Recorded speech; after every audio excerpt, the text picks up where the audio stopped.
find a Gnosis. The only Gnosis of this size on record is the one named Cathedral Ship. Was that really the commander? What have we done? Tell me.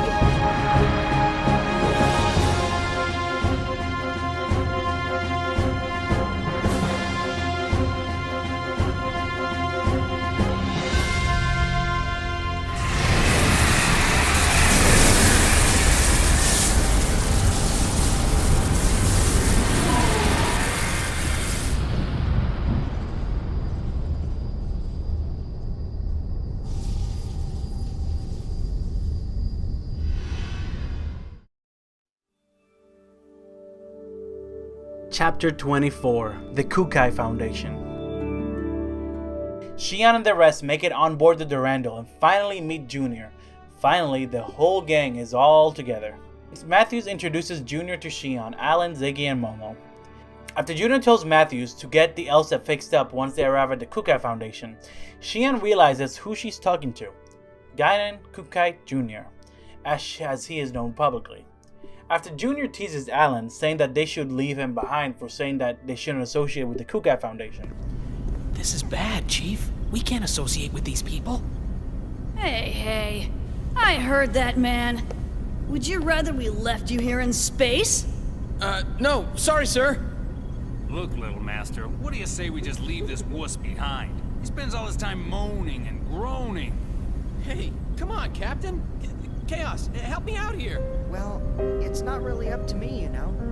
I better leave this one to you two. Then I'm definitely giving him the boot. Come on! Hey, man, don't freak out. We're just playing. Junior formally introduces himself to Xian as Guinan Kukai Jr., telling her that he's got a real name, but he prefers to leave it at that. After recovering the final Zohar emulator, the Durandal returns to the Kukai Foundation. After gate jumping, we see E.S. Simeon, Albedo's E.S., trailing behind him. While on the Durandal, Junior has a nightmare about the Milton conflict when he was looking for Negredo after the URTVs were infected. When Junior wakes up, he seems angry, almost as if this is a recurring dream that he's tired of having. Later, Junior shows Xian and the rest the restricted area where they hold the Zohar emulators. There, we see 13 containers for the emulators. The containers help to suppress the waves that emanate from them. Each of the containers has a name written on them. Peter, Andrew, Boanerges, Thomas, John, Philip, Matthew, Bartholomew, James, Thaddeus, Simon, Judas. If these sound familiar, it's because they're the names of the 12 disciples of Jesus Christ. The last container, the one in the middle with the golden emblem, is called Marienkind, which means the child of Mary, clearly referencing to Jesus himself, as the container is meant for the original Zohar. Junior opens up the container to show them what's inside of them. Although by the shape, I don't know how they couldn't tell what was inside of them. But yeah, like I said before, it's the Zohar emulators.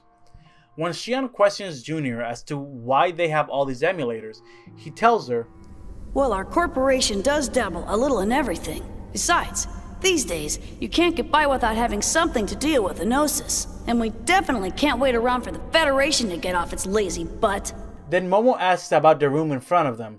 Junior tells him that they don't want to see what's in there. But then, without any pushback from anyone, he just decides, okay, I guess I'll show you. Inside the room are specimens of different Gnosis. In the middle is a Gnosified human. Although this is the most obvious human, as it still looks half human, Cosmos confirms that all of the specimens were once human. Seeing the half-human specimen shocks Xian, as this isn't something she had ever seen before. Junior says that he has named the half-human specimen Betty, as he didn't feel right giving them a codename or a number, a feeling that perhaps happened as a result of himself being referred to as a number for so long, URTV number 666. What's weird is that Junior tells them that Betty was a little girl last they saw them. This implies that even when dead, Gnosified humans continue to grow. Something which is never touched on ever again. Junior says that even though plenty of Gnosis remains have been recovered before, humans have learned next to nothing about them.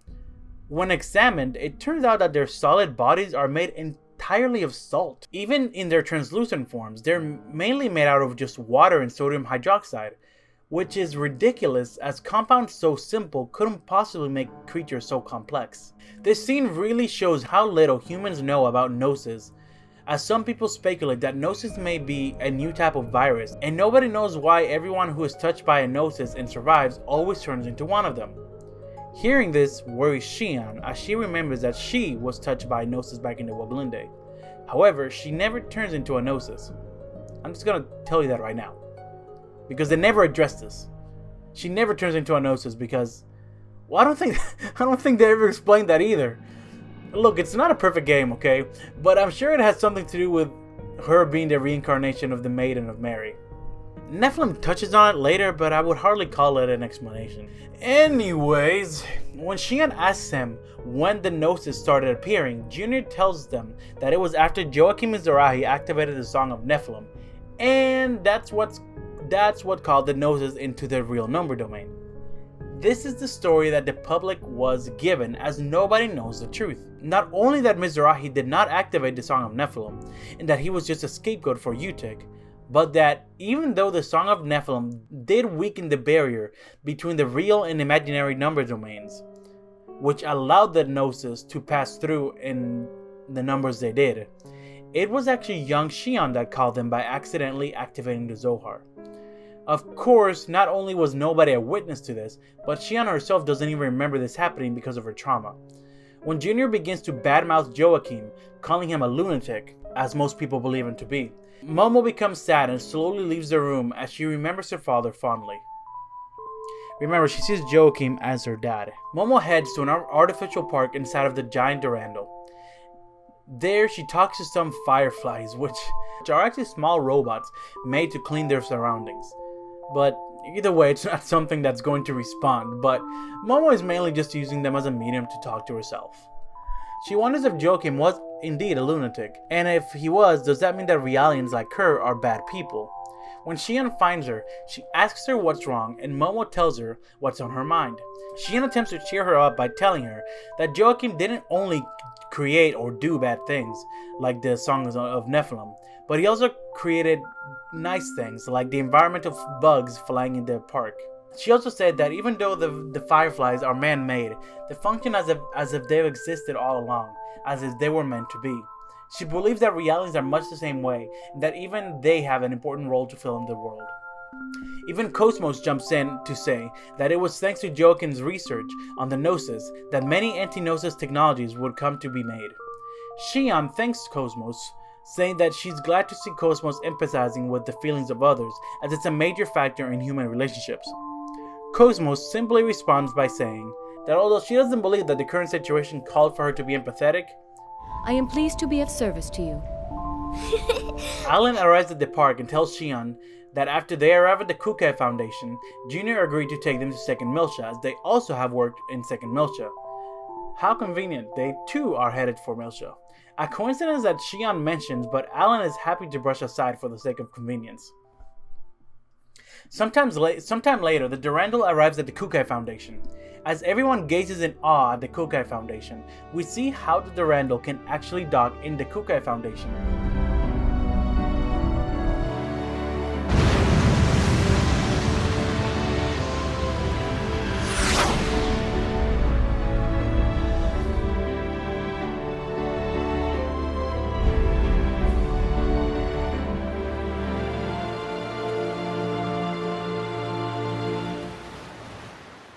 After this, Gaiden Kukai Sr., or Negredo, walks in and introduces himself to the group.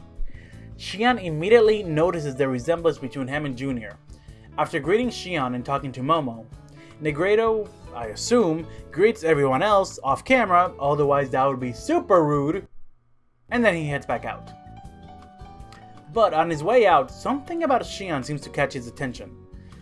This is never mentioned again.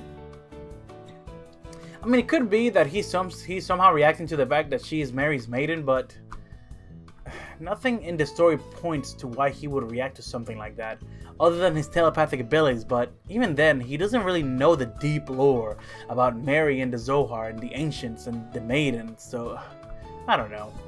This game seems to have a lot of plot points that were scrapped, like the random cat named Gainam that Junior finds in his dream, which I didn't mention before because again it didn't lead to anything. And any speculation that one may have about them getting their name from the cat doesn't really make much sense. Anyways, Junior and Negredo are seen in their office, or room office? They're seen somewhere private talking. Negredo mentions that something about Shion is off, and he thinks that she may be onto them and their powers. She's not. Then Junior asks Negredo to cut down on the Joachim Mizrahi talk, as he noticed that it may affect Momo negatively. This could be because he's protective of her, since she's the sister that Sakura asked her to protect. After Negredo suggests that Junior invite Momo to the Kukai Foundation beach, he gives him a gift. Man, it's a stainless steel finished Makalov! No, Junior, it's a Makarov, not a Makalov. This game seems to have problems with the letters R and L. Route to Preloma. On Preloma. It's a battle on Preloma. Dr. Yuri Mizrahi later. Yuri Mizrahi. As Negredo walks out of the room, he tells Junior to behave with his new gun and reminds him that he's technically the older one between both of them, so he should act like it. And he totally does. Sweet! Junior then finds Shion and Alan and tells them to join them at the beach. Out on the beach, Junior and Momo play with beach balls as... Wait, what the hell is going on in the background? Is that Alan? Okay. Anyways, Chaos just watches them play as Shion lays on a beach chair, going through some of Cosmos' data. During this, she again begins reminiscing about a time when her and Kevin were working on Cosmos back at Carioca. Then she recalls a moment in the Durandal Park when Cosmos seemed to empathize with Momo, and checks what her subconscious waves were like back then. But they were all flatline, much to Shion's disappointment, meaning that she wasn't really empathizing. Alan and Momo then approach Shion to try and convince her to join them at the beach instead of just staring at a screen all day. When Momo asks her if she's working on Cosmos, Alan mentioned how they've been analyzing Cosmos day in and day out, as she still has a lot of black box areas that only Kevin ever knew about. So, much like was shown after she absorbed the Gnosis, there's still a lot they don't know about Cosmos. Shion then changes the topic, asking Alan if he thinks Junior and Gainam are father and son, as they seem too far apart in age to be brothers. After speculating on different theories as to how Junior and Gainam are related, Junior approaches them, and Alan quickly changes the topic by talking about how realistic the beach feels. Junior mentions that it's their latest product, and shows them that they can even change the weather by changing the weather from sunny to stormy. As the thunder begins to rumble, Shion becomes uneasy, and quietly says that she hates thunder. When some lightning strikes, Shion begins to freak out and asks Junior to stop it. Remember, the Milshin conflict left Shion astrophobic. It probably didn't help that Kevin also died on a stormy night. Meanwhile, we see Helmer and Gainam talking. Gainam informs Helmer that they have found the last emulator and are taking it to Second Miltia. Not only that, but they're also taking Momo over to Second Miltia. These are all elements needed for the so-called Zohar Project. The Zohar Project is a project conducted by the Galaxy Federation, the Second Miltian government, Vector, and the Contact Subcommittee. The goal is to use the Zohar as an energy source, much like UTIC did. They never learn. The difference is that their goal is to use the Zohar to eradicate the Gnosis using Cosmos. This is why they're all headed towards Melcha. Shion and Alan, because it's where Cosmos is getting her tertiary weapon systems, which will be used as part of the Zohar project. Junior and Gainam, in order to return the emulators they found. And Ziggy and Momo, because Momo has the white data inside of her, which is needed to find Miltia, which is where the Zohar is.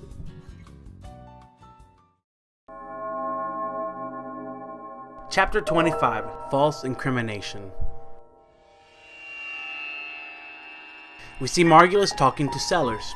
Sellers mentions that the current LPP output of a Zohar emulator he attempted to create is not even 3% of the required levels to achieve their goals. Don't ask me to tell you what LPP is, I don't know.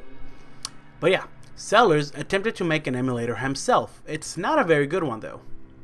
This means that his emulator can't help them open the way to Lost Jerusalem, Earth. something that Sellers has already warned Margulis about, as this was something only possible with the original Zohar. Because of this, Margulis decides to proceed with what he calls Plan 401.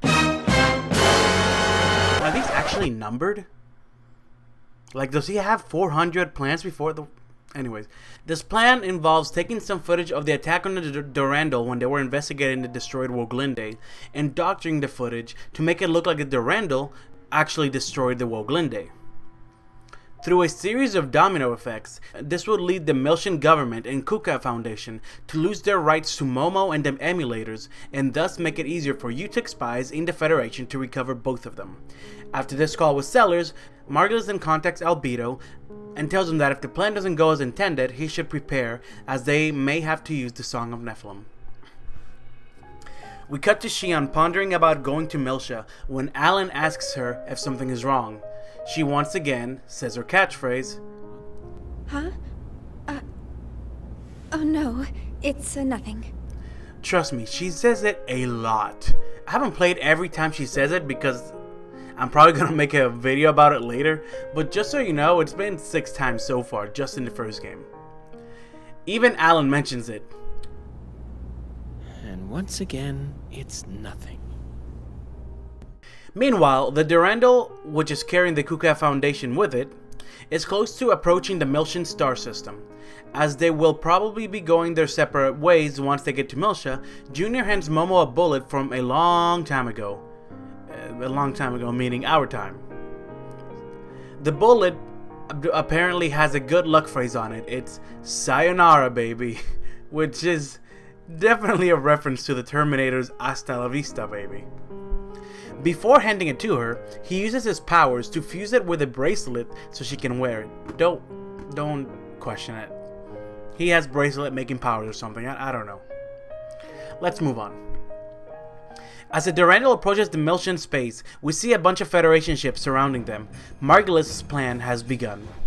Mary mentions that this seems like a weird welcome, but a few shots from one of the Federation ships clues them in that this is not a welcome. Over in 5th Jerusalem, in the Federation Parliamentary Building, we see all the members of Parliament arguing over the case of the Kukai Foundation committing treason on the Galaxy Federation. Here we see the doctor footage being shown to the members of Parliament. The member showing the footage claims that this could be an act of rebellion by the second Miltian government who created the Kukai Foundation.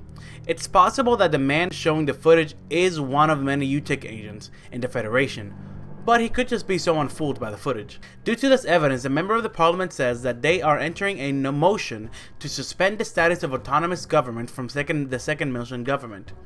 The members continue going back and forward with their proofs and arguments. Most are against the Foundation and second Miltian government, but a few of them back him up. However, despite both Julie and Helmer stepping in for them, the results are: in accordance with Federation law, we hereby place the Kukai Foundation under arrest for the suspicion of violating Article 798, Chapter 37, Collection and Concealment of Defense Information, and Article 2153, Chapter 105, Acts of Aggression against Federation vessels, and hereby revoke all rights previously granted. Shut down your engines and relinquish your weapons immediately. Confused about what these accusations are about, Mary shows the group the doctor footage of the Durandal attacking the Woglinde, which is playing on the news. Shion immediately knows that this is bullshit because, you know, she was in the Woglinde when it was actually destroyed by the Gnosis. And Junior immediately knows where they took this footage from, remembering his battle with UTIC. Shelley states that his manipulation of information means that UTIC has infiltrated both the Federation government and the military. Shion mentions that her and Alan could testify survivors of the attack on the Woglinde, but Ganon tells her that they will just claim that the only reason they survived is because they were part of the conspiracy. Federation soldiers enter the Durandal and the captain amongst them, Captain Lapis Roman, officially arrests them and places the Durandal under Galaxy Federation custody. As Cosmos is Vector property, she is confiscated as evidence. Captain Roman commands her soldiers to detain them all in one room, as splitting them up would only serve to thin out their forces. As the group wait in the room they're being held in, they slowly start to realize that it is possible that UTIC has spies even in the subcommittee as well. Then we see Captain Roman escorting Ganon somewhere, but she suddenly turns around and hands him a communication device, which is receiving a call. It's Helmer. Apparently, Helmer is doing everything he can do to help them while trying to work things out with the Federation Parliament. Captain Lapis Roman is actually loyal to the Second Miltian government, as she was sent by Helmer as a spy to the Federation military years ago to keep tabs on the UTEC members that had infiltrated the Federation military. So yeah, don't worry, Captain Roman is cool. But she also has to play her part. Helmer tells Guinan that Captain Roman will check the Durandal's records before they can be tampered with, and for this purpose, Guinan hands her the master key to the Durandal. Then Helmer ends the call with Guinan in order to pick up a call he's receiving from Wilhelm. Wilhelm tells him that he will vouch for the Second Miltian government and the Kukai Foundation, and that he is on the way to the Miltian system with the Damarong. The Damarong being a gigantic ship, about 1,000 kilometers long, used as the headquarters for Vector Industries. It's so big that it could be considered an artificial planet. The reason for his trip to the Miltian system is that he's concerned that UTEC may be after the original Zohar and Miltia, and that they may want to reawaken Udu. Udu. Just remember, up until this point in the game, we know next to nothing about Wilhelm. As far as we're concerned, he's just a tertiary character, if that's a word, who is just a CEO of Vector. So these reasons he gives us as to why he's doing things is just him playing the role of CEO of Vector. After Wilhelm tells Helmer to tell Guinan that they're welcome to use Cosmos however he sees fit, they end the conversation and Helmer ominously says,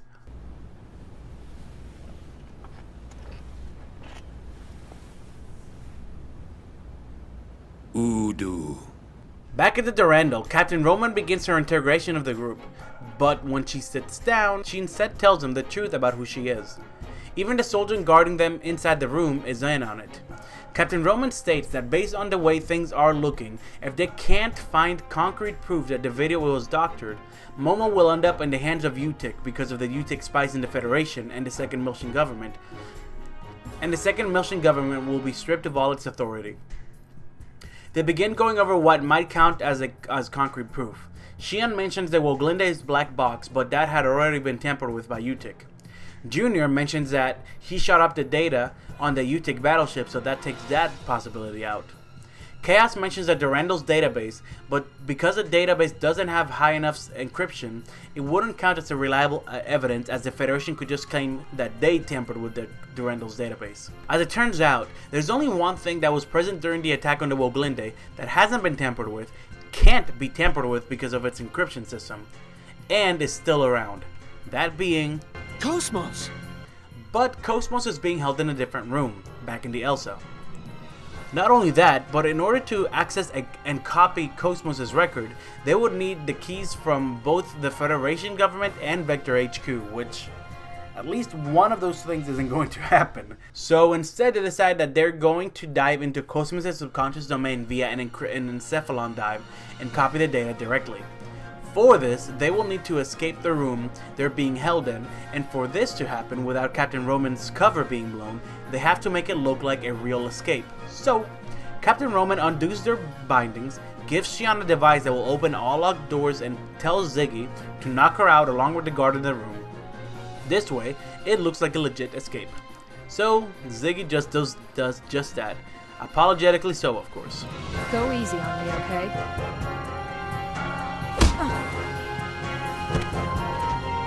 Forgive me.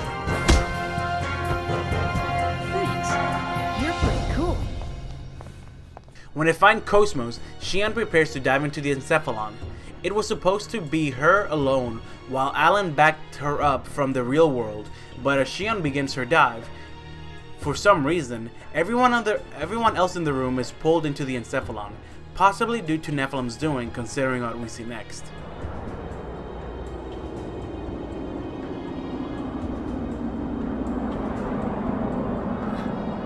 What the?